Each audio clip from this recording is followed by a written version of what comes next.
এই প্রবাস আপনাকে সুযোগ দিয়েছে, আপনি যদি ধরে না রাখতে পারেন এটা আপনার ব্যর্থতা।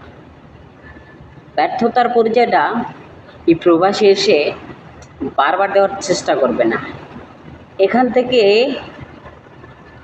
উঠে দাঁড়ানোর চেষ্টা করবে।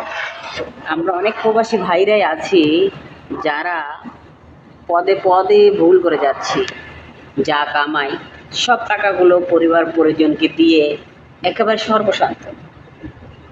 একেবারে সর্বশান্ত, যেটা করাটা মোটেও উচিত নয়। কিন্তু আমরা প্রবাসীরা পরিবারের কথা চিন্তা করে সেটাই করি।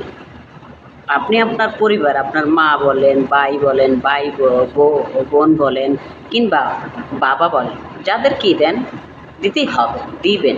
কেননা দিবেন, অবশ্যই দিবেন। যেখানে যেটা প্রয়োজন সেটা আপনি দিবেন, আপনি দিতে বাধ্য, কারণ আপনি পরিবারের দায়িত্ব নিয়েছেন। কেন দিবেন না? দিবেন, কিন্তু আপনার দিকটাও চিন্তা করতে হবে। এটা যেমন সত্য তেমন পরিবার পরিজনকে দেখতে হবে, এটাও সত্য। তবে নিজের ভালোটা কিন্তু একটা পাগলও বোঝে, যেটা আপনি প্রবাসী থেকে আপনি বুঝতেছেন না। মনে করছেন টাকা অল্প ইনকাম করতেছি, নিজে কীভাবে রাখবো?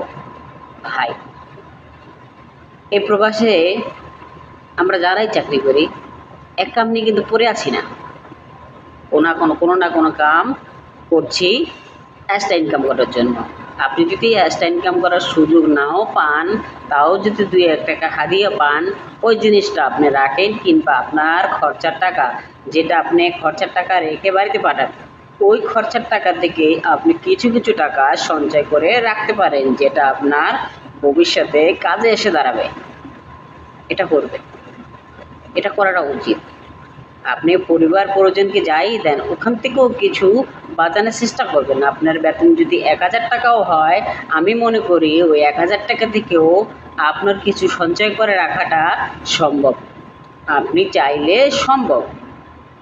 এই প্রবাসী অনেক ভাইয়েরা আছে যারা আউট ইনকাম করে, বাঙালি ঢুকিয়ে বলেন, কিংবা লোহা লক্কর বেচে বলেন, বা কোনো এক্সট্রা কাম করে পারেন, কেউ হাদিয়া দিলে ওটাও বলেন।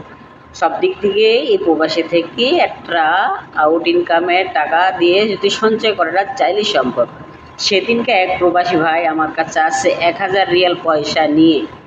1000 রিয়াল পয়সা নিয়ে, চিন্তা করেছেন 1000 রিয়াল পয়সা বাংলাদেশের কত টাকা? 30,000 টাকার উপরে। তো ওই লোক যদি এই প্রবাসী থেকে অল্প অল্প করে যদি টাকা, এতগুলো টাকা জমাতে পারে, তাহলে আমি আপনি কেন নয়? তো সবশেষে একটাই কথা বলবো, এই প্রবাসে যতদিন থাকবেন, যতকাল মনে চায় থাকবেন, কিন্তু আপনার সঞ্চয়টা আপনার জন্য করতেই হবে ভাই। এটাই হচ্ছে সর্বশেষ কথা।